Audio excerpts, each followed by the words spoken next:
अब हम most important बात करेंगे प्रतिरक्षा तंत्र की, इम्यून सिस्टम की। तो जो हमारा इम्यून सिस्टम है, प्रतिरक्षा तंत्र, जो कि हमारे शरीर की रक्षा करता है रोगियों से, रोगकारी से, ठीक है, तो उसे हम कहते हैं प्रतिरक्षा तंत्र, जिसमें कि हमारे शरीर की रक्षा करने की क्षमता पाई जाती है। ये प्रतिरक्षा तंत्र दो प्रकार का है, एक सहज है और उपार्जित है। सहज जो हमें जन्मजात मिलता है, जन्म से ही प्रतिरक्षा जो हमें मिलती है, वो सहज प्रतिरक्षा है। और उपार्जित प्रतिरक्षा, जिसे हम यहाँ पे विशिष्ट प्रकार की प्रतिरक्षा कह रहे हैं, ये जन्म के पश्चात हमें मिलती है और ये हम खुद अक्वायर करते हैं, ठीक है। तो जन्म के पश्चात जो सक्रिय रूप से हमारे शरीर में विकसित होती है, जो हम खुद अक्वायर करते हैं, दैट इज उपार्जित। और जो हमें जन्मजात मिलती है प्रतिरक्षा, उसे हम कहते हैं सहज प्रतिरक्षा। हम बात करेंगे उपार्जित प्रतिरक्षा की। उपार्जित प्रतिरक्षा के भी दो प्रकार हैं, सक्रिय एवं निष्क्रिय। सक्रिय को कहा जाएगा एक्टिव इम्यूनिटी और निष्क्रिय को कहा जाएगा पैसिव इम्यूनिटी। पहले हम बात करेंगे पैसिव इम्यूनिटी की, पैसिव इम्यूनिटी की। तो भी नाम से ही आपको समझ में आ रहा है, नाम से ही समझ में आ रहा है कि पैसिव इम्यूनिटी जो कि उपार्जित प्रकार की इम्यूनिटी है। पैसिव इम्यूनिटी जो कि उपार्जित प्रकार की, उपार्जित का मतलब कि जो हमें कहीं से मिल रही है, ठीक है ना, जो हमें मिल रही है, हमें जन्मजात नहीं मिली या तो हमने डेवलप की है। तो ये निष्क्रिय प्रकार की उपार्जित है। निष्क्रिय प्रकार का मतलब है कि जो हमें निष्क्रिय रूप से दी गई है, बाहर से दी गई है, ठीक है, तो यहाँ पर रेडीमेड फॉर्म में हमें मिली है। ये मान के चलिए, आप इतना सा सिंपल सा वर्ड याद रखिए, जो हमको रेडीमेड बनी बनाई मिली है, वो है निष्क्रिय। अब जैसे दुग्ध स्रवण के दौरान, लैक्टेशन के दौरान, जब कोई जो बच्चा होता है, नवजात शिशु, जब वो अपने माता के मिल्क का इंटेक करता है, तो उसमें होता है मिल्क में कोलेस्ट्रम, और कोलेस्ट्रम में होती है IgA, इम्यूनोग्लोबुलिन A, प्रचुर मात्रा में होती है, और वो उसे अपनी मदर से मिलती है। तो मदर से गिफ्ट मिल रहा है, आप ये समझ लो रेडीमेड फॉर्म में मिल रहा है, तो वो क्या है, एक निष्क्रिय है। उसको बनाने के लिए कुछ करना नहीं पड़ा है, वो रेडीमेड फॉर्म में आपको मिल रही है, ठीक है। तो इसे हम कहेंगे निष्क्रिय इम्यूनिटी। और यह प्रेगनेंसी के दौरान भ्रूण को भी अपरा प्लेसेंटा के द्वारा माँ से कुछ प्रतिरक्षा मिलते हैं। तो कुछ तो प्रेगनेंसी के दौरान मिलते हैं, कुछ कोलेस्ट्रम के थ्रू मिलते हैं। इस प्रकार की प्रतिरक्षा को कहा जाता है निष्क्रिय प्रतिरक्षा। कृत्रिम प्रतिरक्षा में यहाँ पे आप देखिए, निष्क्रिय में एक तो ये हो गई प्राकृतिक, निष्क्रिय में एक तो हो गई प्राकृतिक जो मदर से मिल रही है, नेचुरल सी बात है, मिलेगी सही, और दूसरी है कृत्रिम। ये तो हो गई प्राकृतिक जो मदर से मिल रही है, दूसरी है कृत्रिम। कृत्रिम में देखिए, ये कृत्रिम है, कृत्रिम ये रेडीमेड है, पहले से ही पूर्व निर्मित है, और एंटीबॉडी है, बनी बनाई एंटीबॉडी है, लेकिन ये मानव के द्वारा निर्मित की गई है ना, ये नेचुरली। अब देखिए, यहाँ तो ये मदर ने बनाई नहीं, मदर से मिली है, मदर से आप में ट्रांसफर हो गई है, तो ये नेचुरल है, ये प्राकृतिक है, लेकिन निष्क्रिय है, आपको बनानी नहीं पड़ी है, आपको रेडीमेड मिली है। उसी प्रकार से जो मानव निर्मित है और मानव निर्मित होकर रेडीमेड फॉर्म में आपको मिल रही है, जैसे कि यहाँ पर कुछ इंजेक्शंस हो गए, यहाँ पे लिखा हुआ है anti tetanus serum, anti tetanus serum. तो ये क्या हो गया आपके लिए, ये एक तरह से आपके लिए कृत्रिम रूप से निष्क्रिय इम्यूनिटी है, ठीक है। मानव अथवा जंतुओं के सीरम प्राप्त करना, एंटी डिप्थीरियल सीरम होता है, एंटीवीनम होता है, कई प्रकार के होते हैं, तो ये सीरम हमें प्राप्त होते हैं। क्लियर हुआ आपको? अब हम देखेंगे सक्रिय प्रकार का, इसको समझेंगे। देखिए सक्रिय जो कि एंटीजन जब हमारे शरीर में आता है, एंटीजन आप जानते हैं ना, antigen antibody, antigen antibody, antigen प्रतिजन, एंटीबॉडी प्रतिरक्षी। तो एंटीजन क्या होते हैं, जो हमारे शरीर के अंदर बाहरी पदार्थ या फिर हम ये कहें रोगकारी पदार्थ, या फिर हम कहें पैथोजेनिक सब्सटेंसेस, पैथोजेनिक सब्सटेंसेस को कहा जाता है एंटीजेंस, ठीक है, या फॉरेन पार्टिकल, या मैं कहूँ नॉन सेल्फ, ठीक है। तो नॉन सेल्फ है जो कि पैथोजन है, रोगकारी है, उसे हम कहते हैं एंटीजेंस। तो ये जो एंटीजेंस होते हैं, जब ये हमारे शरीर के अंदर एंट्री लेते हैं, हमारे शरीर के अंदर जाते हैं, तो फिर हमारा शरीर एंटीबॉडी बनाता है, ठीक है। एक तो प्राकृतिक रूप से बनाता है, जब हमें कोई इन्फेक्शन होता है, कोई संक्रमण होता है, जैसे नॉर्मली हमको सर्दी जुकाम हो जाते हैं, तो हमारे शरीर में कोई संक्रमण हो गया, कोई वायरल इन्फेक्शन हो गया, तो हमारी बॉडी, खुद की बॉडी क्या बनाएगी, वहाँ पर एंटीबॉडी बनाएगी। तो ये नॉर्मल है। कृत्रिम भी होता है, कृत्रिम तरीके से भी एक्टिव इम्यूनिटी प्रोड्यूस की जाती है। कृत्रिम तरीके से कैसे? वैक्सीन लगाकर, टीके लगाकर। अब वैक्सीन में क्या करते हैं हम? वैक्सीन में हम क्या करते हैं, जो रोग कारक होता है, जो पैथोजन होता है, उस पैथोजन को या एंटीजन को हम एंट्री करवाते हैं, जानबूझकर एंटीजन को डालते हैं शरीर के अंदर। एंटीजन को जब शरीर के अंदर डालेंगे तो हमारा इम्यून सिस्टम कैसा हो जाएगा? एक्टिव हो जाएगा। और हमारा इम्यून सिस्टम एक्टिव होकर क्या बनाएगा? एंटीबॉडी बनाएगा। तो ये जो टीके वैक्सीन वाला सिस्टम है, इसको हम डिटेल में भी आगे देखेंगे कि वैक्सीन का जो ये कॉन्सेप्ट है ये क्यों आया है, इसका रीजन क्या है उसको समझेंगे। वैसे आपको भी पता है कि वैक्सीन का जो कॉन्सेप्ट है वो क्यों आया है, लेकिन अभी फिलहाल आप ये ध्यान रखिए कि प्राकृतिक संक्रमण जब हमें होता है, नेचुरल जब हमको कोई भी इन्फेक्शन हो रहा है, तो नेचुरल इन्फेक्शन होने पर हमारे शरीर की जो इम्यून सिस्टम है वो एक्टिव हो जाता है। तो ये नेचुरल है, ठीक है। लेकिन जब हम जानबूझकर एंटीजन को प्रवेश करवा रहे हैं शरीर के अंदर और फिर हमारा इम्यून सिस्टम एक्टिव हो रहा है और एंटीबॉडी बना रहा है, तो वो है कृत्रिम प्रकार का। तो ये डिफरेंस हमको ध्यान रखना है। प्रतिरक्षा तंत्र, प्रतिरक्षा के प्रकार हमने देखे। एक होता है जन्मजात, जिसे हम कहते हैं सहज, और दूसरा है उपार्जित, जो हमारे जन्म के पश्चात होता है, जो डेवलप होता है, जो हम अक्वायर करते हैं, ठीक है। अब हम देखेंगे सहज प्रतिरक्षा के बारे में। सहज प्रतिरक्षा जो हमें जन्म से ही मिलती है, ठीक है, जन्मजात मिलती है। इसे हम कंजेंटाइनल भी कहते हैं और इसे हम इनेट इम्यूनिटी भी कहते हैं, इनेट इम्यूनिटी, ठीक है। तो इनेट इम्यूनिटी, जन्मजात इम्यूनिटी क्या होती है, इसमें हम बात करेंगे बैरियर्स की। तो इनेट इम्यूनिटी एक प्रकार की अविशिष्ट रक्षा है। अविशिष्ट का मतलब होता है कि यहाँ पे जो पैथोजन आता है, तो किसी ऐसा नहीं है कि किसी एक स्पेशल प्रकार के पैथोजन के लिए एक स्पेशल प्रकार की एंटीबॉडी बनेगी, किसी स्पेशल प्रकार के एंटीजन के लिए कोई स्पेशल प्रकार की एक्टिविटी, ऐसा नहीं है। कोई सा भी एंटीजन आ जाए उसके लिए सेम प्रोसेस रहेगी। तो यहाँ पे डिस्क्रिमिनेशन नहीं होता, यहाँ पे ऐसा नहीं होता कि यहाँ पे वो किया जाए, मतलब डिस्क्रिमिनेशन का मतलब कि यहाँ पर किसी भी प्रकार का भेदभाव हो। किसी भी प्रकार के एंटीजन के लिए वो समान प्रकार की ही प्रोसेस ये फॉलो करेगा। तो ये एक प्रकार की अविशिष्ट रक्षा है, ये जन्म के समय मौजूद होती है। प्रतिरक्षा हमारे शरीर में बाह्य कारकों के प्रवेश के सामने विशिष्ट प्रकार के अवरोध खड़ा करने से हासिल होती है। अब देखिए, ये जो प्रतिरक्षा है, इस प्रतिरक्षा में बैरियर बनाए गए हैं। हमारे जो जन्मजात प्रकार का प्रतिरक्षा तंत्र है, जन्मजात प्रकार के प्रतिरक्षा तंत्र में प्रतिजन से बचने के लिए, पैथोजन से बचने के लिए, पैथोजन जिसको हम रोग कारक कहते हैं, तो रोग कारक से बचने के लिए यहाँ पे कुछ बैरियर बनाए हैं। बैरियर जैसे होता है ना कि आपने सुना होगा कि उसके बारे में, अभिमन्यु के बारे में, तो उसमें एक चक्र होते हैं, ठीक है। तो चक्र यहाँ पे क्रॉस करने होते हैं, बैरियर। पहले फर्स्ट बैरियर क्रॉस करना है, फिर सेकंड बैरियर क्रॉस करना है, फिर थर्ड बैरियर क्रॉस करना है। तो इस प्रकार से यहाँ पर बैरियर बनाए गए हैं कि जब कोई पैथोजन हमारे अंदर एंट्री लेगा तो उसे उस बैरियर को क्रॉस करना होगा। तो पहला बैरियर क्या है हमारे शरीर में, ये हमारा डिफेंस मैकेनिज्म है। तो first defence, second defence, third defence, ऐसे लेवल बनाए गए हैं, ठीक है ना। जैसे हम पढ़ाई करते हैं तो लेवल बनाया गया कि पहले आपको एलकेजी पास करनी होगी, फिर आपको एचकेजी, फिर फर्स्ट क्लास में आएंगे, फिर सेकंड क्लास में, इस तरह से आप लेवल क्रॉस करते जाते हैं। उसी तरह से जब पैथोजन हमारे शरीर हमारे शरीर के अंदर आने की कोशिश करेगा तो उसको बैरियर को क्रॉस करना पड़ेगा। तो ये डिफेंस लाइन है। तो फर्स्ट डिफेंस लाइन हम कह सकते हैं या फर्स्ट बैरियर हम कह सकते हैं। फर्स्ट बैरियर होता है हमारा फिजियोलॉजिकल और एनाटॉमिकल, मतलब यहाँ पे संरचनात्मक एवं शारीरिक अवरोध। हमारे शरीर की जो बाहर की संरचनाएं हैं और जो हमारा शरीर के अवरोध हैं, जैसे कि त्वचा, हमारे शरीर के सबसे बाहर है त्वचा, ठीक है, और जहाँ पे त्वचा नहीं है वहाँ पे म्यूकोसा है।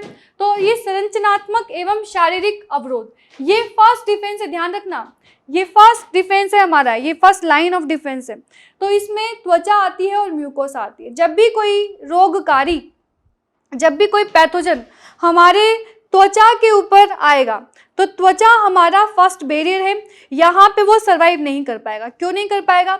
एक तो तापमान, क्योंकि उसका तापमान क्या है और हमारे शरीर का तापमान क्या है, त्वचा का तापमान क्या है, तो हो सकता है कि उस तापमान पे वो सर्वाइव ना कर पाए। दूसरा पीएच, हमारे शरीर की पीएच क्या है, उसके शरीर की पीएच क्या है, तो पीएच यहाँ पर हमारे शरीर की डिफर करती है ताकि वो पैथोजन बाहर से ही मर जाए, वहाँ पे सर्वाइव ही ना कर पाए। उसके अतिरिक्त हमारी त्वचा पे पाई जाती है सीबम, तो सीबम भी उस पैथोजन को सर्वाइव नहीं करने देता।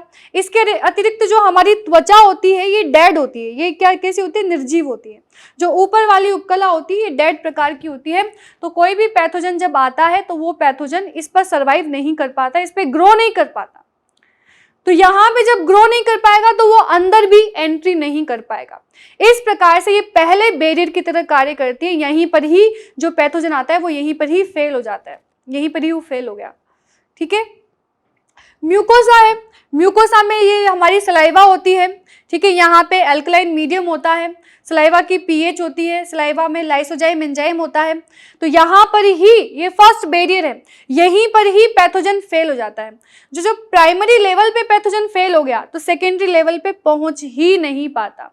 लेकिन अगर पैथोजन बहुत ही खतरनाक है, पैथोजन अगर सर्वाइव कर जाता है, पैथोजन अगर आपके फर्स्ट बैरियर को ब्रेक कर देता है, तो वो कौन से बैरियर पे पहुंच जाता है, फिर वो आ जाता है यहाँ पर क्रियाविधि से संबंधित अवरोध पर। मतलब इसको हम कहेंगे फिजियोलॉजिकल डिफेंस बैरियर है ये। यहाँ पे फिजियोलॉजिकल चेंजेस हमारी बॉडी के अंदर ऐसे फिजियोलॉजिकल चेंजेस होते हैं जिसमें वो हमारा सेकंड बैरियर पे वहाँ पे ग्रो नहीं कर पाता। तो ये सेकंड बैरियर है, ये फर्स्ट बैरियर था और ये है सेकंड बैरियर। अब देखो सेकंड बैरियर क्या होगा।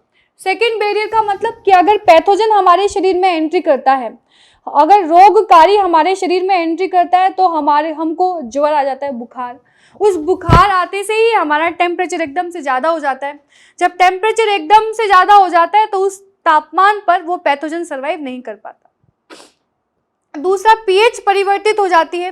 तीसरा सिक्रीशन, बॉडी सिक्रीशन, हमारे शरीर से ऐसे बॉडी सिक्रीशन होते हैं और उन बॉडी सिक्रीशन की वजह से वो सर्वाइव नहीं कर पाता, जैसे कि आंसू है, लार है, सीबम है, म्यूकस है, ये इनके पास में होता है लाइसोजाइम, और इंटरफेरोन्स हैं, ये सभी विषाणु संक्रमित कोशिकाओं और इंटरफेरोन नामक प्रोटीन का स्रवण करते हैं। जो विषाणु संक्रमित कोशिकाएं हैं उन पर इंटरफेरोन नाम के प्रोटीन ये स्रावित करते हैं और असंक्रमित कोशिकाओं को आगे विषाणु संक्रमण से बचाती हैं। तो अभी बताऊंगी कि इंटरफेरोन कैसे कार्य करते हैं।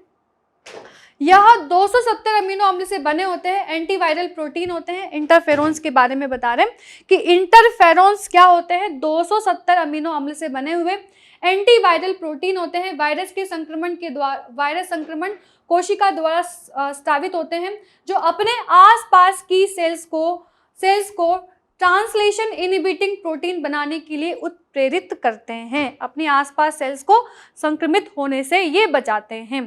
तो देखिए ये होता है सेकंड बैरियर। सेकंड बैरियर में हमारा जो सिस्टम होता है ये सिक्रीशन करने लगता है और उस सिक्रीशन पे पैथोजन सर्वाइव नहीं कर पाता।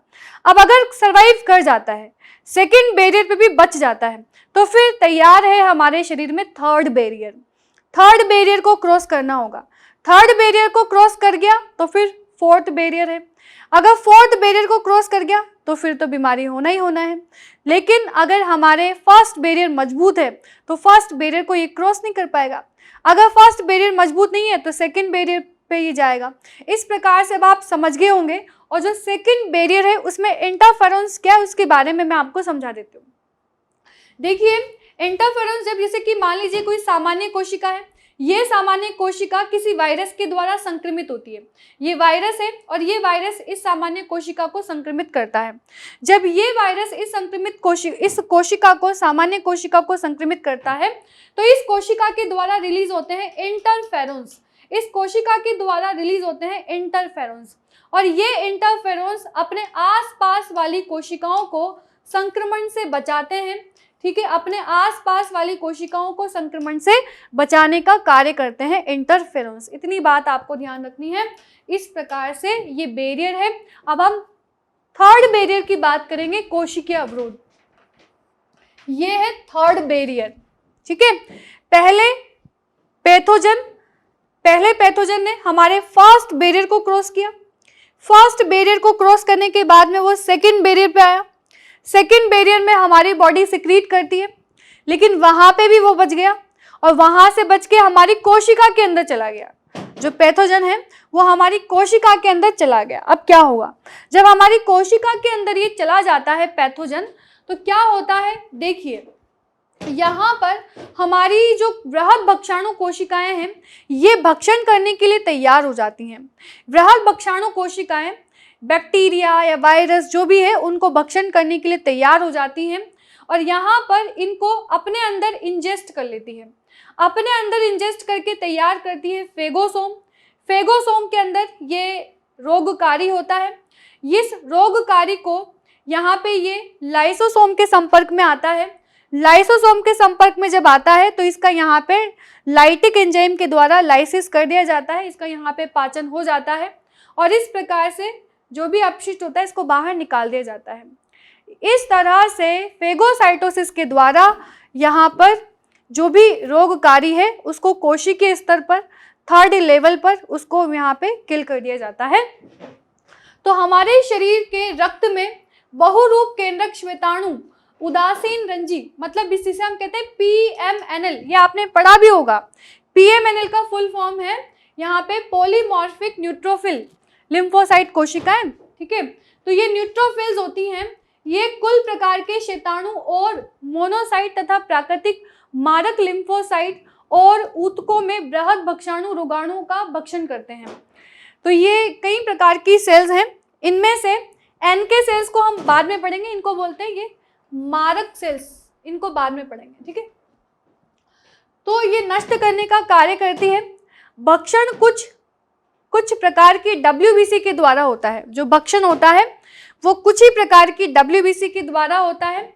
ऐसी WBC को भक्षण या भक्षाणु कहते हैं, ठीक है। सारी के सारे प्रकार की WBC भक्षण नहीं करती, केवल कुछ ही प्रकार की करती है जिसको हम कहते हैं भक्षाणु।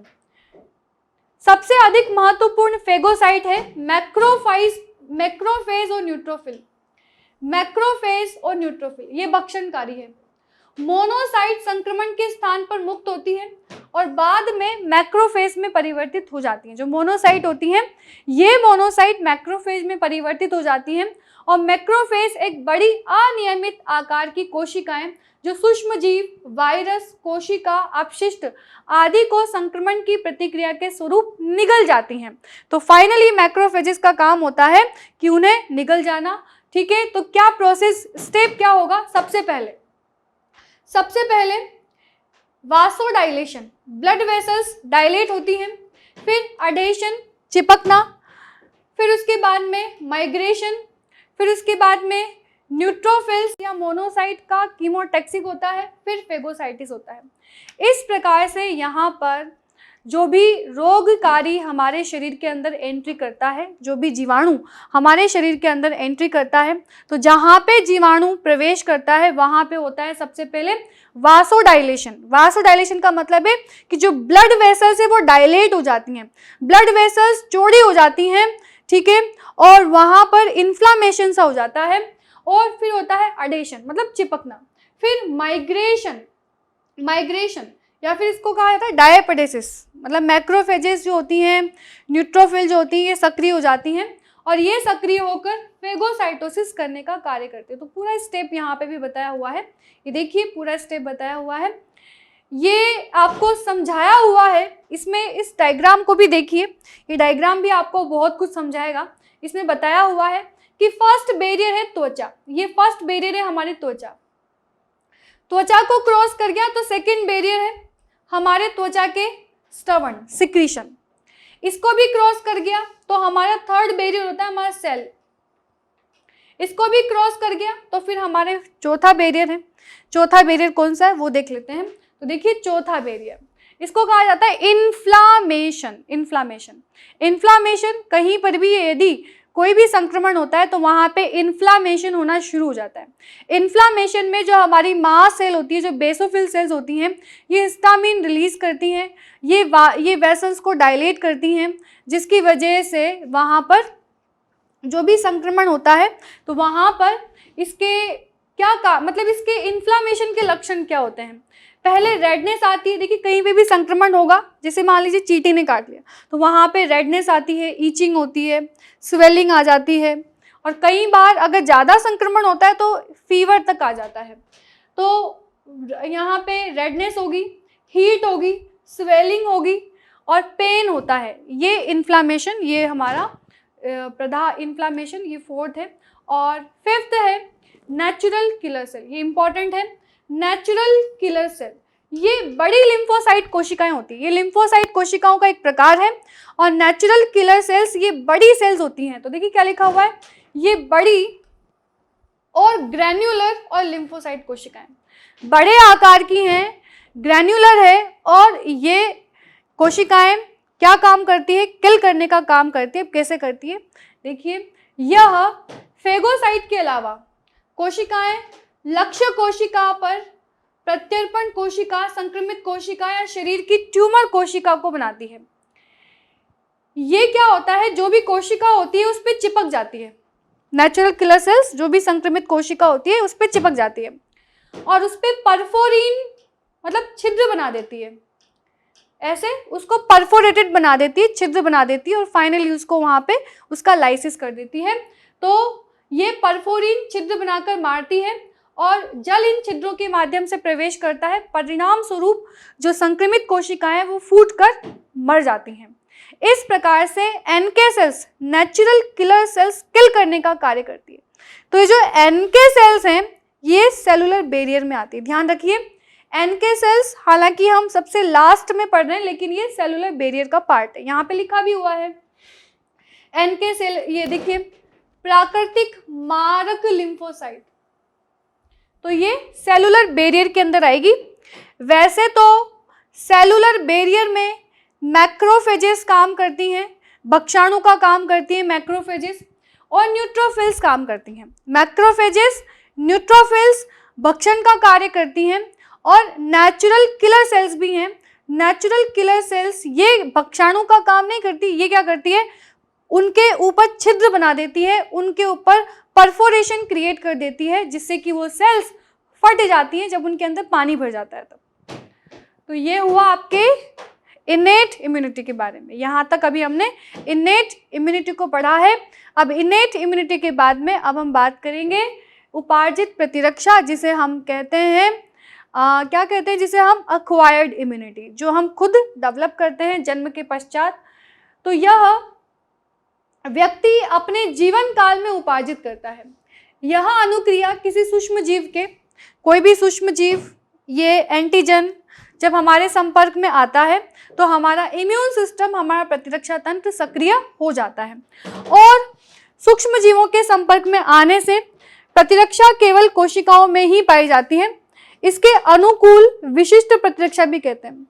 तो अब उपार्जित प्रतिरक्षा क्या होती है ये तो आपको पता है, लेकिन उपार्जित प्रतिरक्षा के लिए जो बिंदु आपको ध्यान रखने हैं वो इंपॉर्टेंट है। तो वो बिंदु आप देखिए,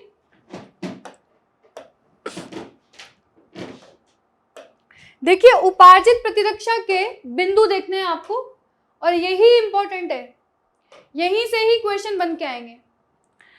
तो देखिए कैसी होती है उपार्जित प्रतिरक्षा।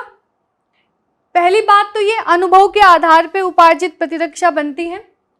यह रोगाणुओं को पहचान कर, वर्ण कर, नष्ट कर देता। देखिए अभी मैंने बताया था कि जब हम बात करते हैं इनेट इम्यूनिटी की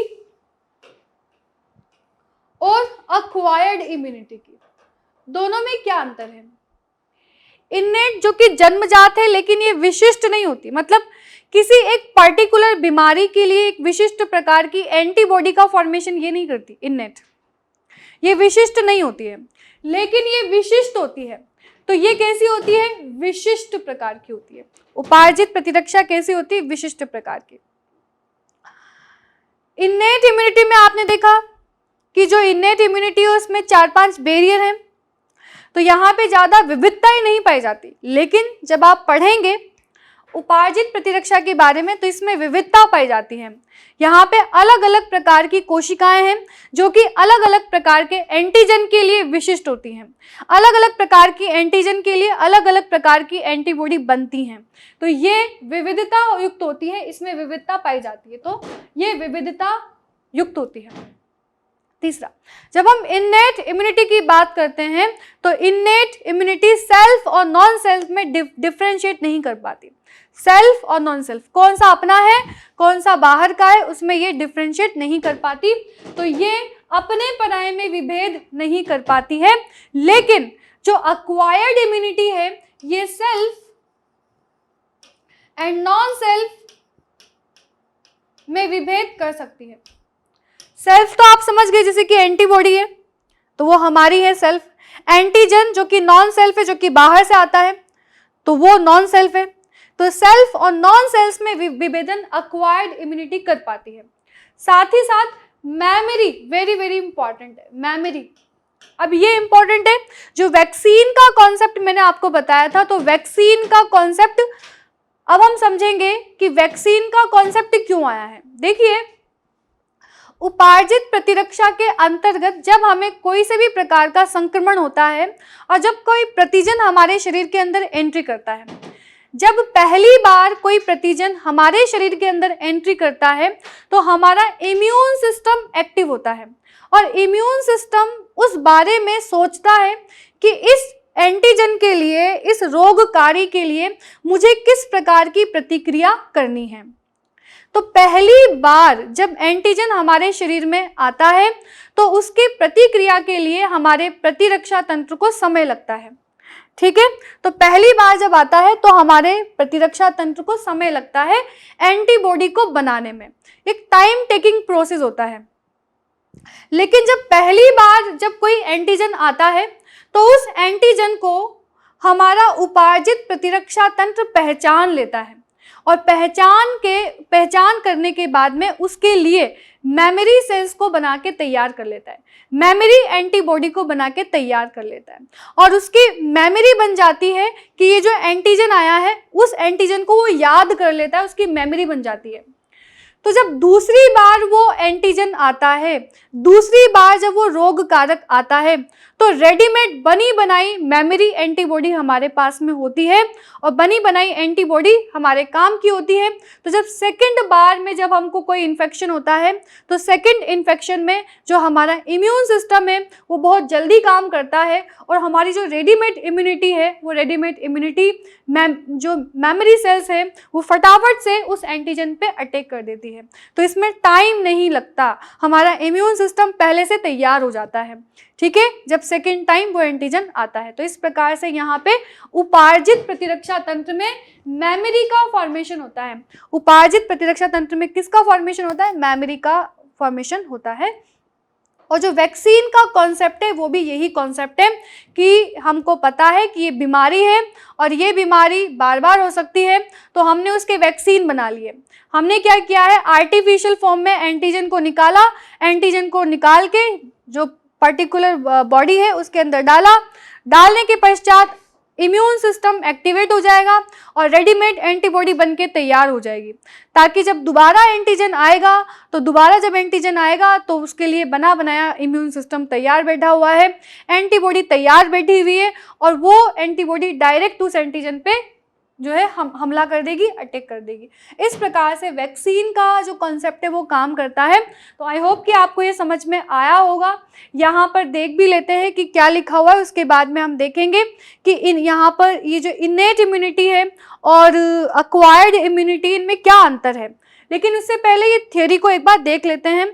और ये आपको ध्यान रखना है कि उपार्जित में जो यहाँ पे बताया हुआ है पॉइंट, पहला पॉइंट ये विशिष्ट है, दूसरा पॉइंट इसमें विविधता है, तीसरा पॉइंट ये सेल्फ और नॉन सेल्फ में डिफरेंशिएट कर पाती है और चौथा ये मेमोरी है।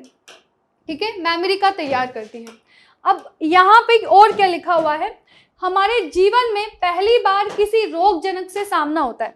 जब पहली बार कोई रोगजनक हमारे अंदर आता है तो समय लगता है, तो अनुक्रिया करता है जिसमें निम्न तीव्रता होती है। जब पहली बार रोगजनक हमारे अंदर आता है तो हमारा इम्यून सिस्टम टाइम लगाता है अनुक्रिया करने में। ठीक है, ये उसी तरह से है जैसे कि अचानक से आपके घर पे कोई मेहमान आ गए और आपकी कोई तैयारी नहीं है, तो आपको समय लगेगा बाजार जाने में, उनके लिए कुछ लाने में। लेकिन जब आपको पता है कि ये मेहमान इस समय आता है, संडे को आता है, इस टाइम पे आता है, तो आप पहले से ही प्रिपेयर होके रहोगे। तो ये सेम वही कंडीशन है। तो यहाँ पे यह प्राथमिक अनुक्रिया कहते हैं, बाद में उसी तरह के रोगजनक से सामना होता है। तो बाद में जब वही रोगजनक दोबारा आता है तो बहुत तेजी से अनुक्रिया होती है और यह इसे कहा जाता है एनानिमिस्टिक अनुक्रिया, मतलब बहुत फटाफट से होने वाली क्रिया, क्योंकि उसकी मेमोरी बन गई। ठीक है, इस कारण यह तथ्य हमारे शरीर को प्रथम मुठभेड़ की स्मृति है। हमारे शरीर में जो फर्स्ट एनकाउंटर होता है उसकी मेमोरी बन जाती है। ठीक है, जैसे भारत पाकिस्तान का युद्ध हुआ तो पता लगे, फर्स्ट जो युद्ध हुआ तो उससे हमको पता लगे कि युद्ध में ये करना होता है, तो अब हम तैयार हैं। ठीक है, तो जो फर्स्ट एनकाउंटर है उसमें मेमोरी बना के तैयार कर ली है, तो हम पहले से ही प्रिपेयर हो गए। यहाँ पर ये सिस्टम ऐसे काम कर रहा है। अब हम देखेंगे सक्रिय प्रतिरक्षा और निष्क्रिय प्रतिरक्षा में क्या अंतर है। तो सक्रिय प्रतिरक्षा ये क्या है, निष्क्रिय प्रतिरक्षा क्या है। सक्रिय प्रतिरक्षा जिसमें एंटीजन जब आता है, एंटीजन जब आएगा तो हमारा इम्यून सिस्टम तैयार होगा। ठीक है, तो मेजबान के प्रतिरक्षा तंत्र द्वारा सक्रिय रूप से परपोषी उत्पन्न करता है, मतलब हम खुद इसको डेवलप करते हैं। निष्क्रिय जो हमको रेडीमेड फॉर्म में मिलती है। ठीक है, यहाँ पे ये खुद तैयार नहीं होता है, हमारा शरीर खुद प्रतिरक्षा तंत्र तैयार नहीं करता, हमको रेडीमेड फॉर्म में, गिफ्ट के फॉर्म में मिलती है। या तो हम टैबलेट के फॉर्म में ले रहे हैं, या इंजेक्शन के फॉर्म में ले रहे हैं, या हमारी मदर से ले रहे हैं, कैसे भी ले रहे हैं, बाहर से ले रहे हैं, तो वो रेडीमेड फॉर्म में ले रहे हैं, वो निष्क्रिय प्रतिरक्षा है। इसमें आते हैं जैसे कि टीके। ठीक है, और इसमें क्या आती है, पूर्व निर्मित एंटीबॉडी। पूर्व निर्मित एंटीबॉडी, इसमें टीका आएगा, इसमें एंटीबॉडी की सीधी सिंपल सी बात है, क्योंकि टीके में होते हैं एंटीजन, एंटीजन को प्रवेश करवाया जाता है, तो एंटीजन जब प्रवेश करेगा तो इम्यून सिस्टम एक्टिवेट हो जाएगा। तो ये तो हमारे प्रतिरक्षा तंत्र को जगाने के लिए है। ठीक है, यहाँ पे हमारे प्रतिरक्षा तंत्र को जगाया नहीं जा रहा है, उसको रेडीमेड बनाया दिया जा रहा है। ठीक, यहाँ पे प्रतिरक्षा प्रभाव लंबे समय तक के लिए होता है, अधिक प्रभावी होता है। ये लंबे समय तक के लिए अधिक प्रभावी है, यहाँ पे ये लंबे समय तक के लिए नहीं होता, ये अल्प समय के लिए होता है, कम प्रभावी होता है। यहाँ पे वेरी इंपॉर्टेंट है, वेरी इंपॉर्टेंट कि इसमें लेग फेज के बाद ही होता है। तो इसके पास में होती है लेग फेज। लेग फेज का मतलब जैसे आपको बताया था कि फर्स्ट एनकाउंटर जब होता है, पहली प्रतिक्रिया जो या पहली अनुक्रिया होती है रोग कारक के लिए। जब रोग कारक पहली बार हमारे शरीर में आता है तो पहली बार जो हमारी अनुक्रिया होती है उसमें समय लगता है, और वही समय क्या है, लेग फेज है। तो यहाँ पे समय जो लग रहा है वो लेग फेज है, और ये किसमें होती है, सक्रिय प्रतिक्रिया में। लेकिन जब निष्क्रिय प्रतिक्रिया की बात करें तो यहाँ पे ऐसा कुछ नहीं है, क्योंकि रेडीमेड फॉर्म में आपको चीजें मिल रही है। ठीक, यहाँ पर स्मृति होती है, यहाँ पे कोई स्मृति की आवश्यकता नहीं है। ठीक, ये प्रतिरक्षा तंत्र को ये मेजबान में देने का कोई लाभ नहीं होता। ठीक है, और यह कमजोर मेजबान में उपयोगी होती है, मतलब ये बाहर से दी जाती है कई बार। तो जो भी एक ऐसा शरीर है जिसका प्रतिरक्षा तंत्र बहुत कमजोर है, तो उस कमजोर प्रतिरक्षा तंत्र को देकर उसको मजबूत बनाया जाता है। ये बचाव के लिए, प्रतिरोधकता बढ़ाने में प्रयुक्त है, और ये एक्यूट संक्रमण के उपचार के लिए होता है। एक्यूट इन्फेक्शन जो कि बहुत कम समय के लिए होता है, तो एक हमको एक क्विक रिलीफ देना है, तो उसके लिए एक्यूट इन्फेक्शन के लिए ये एंटीबॉडी दी जाती है।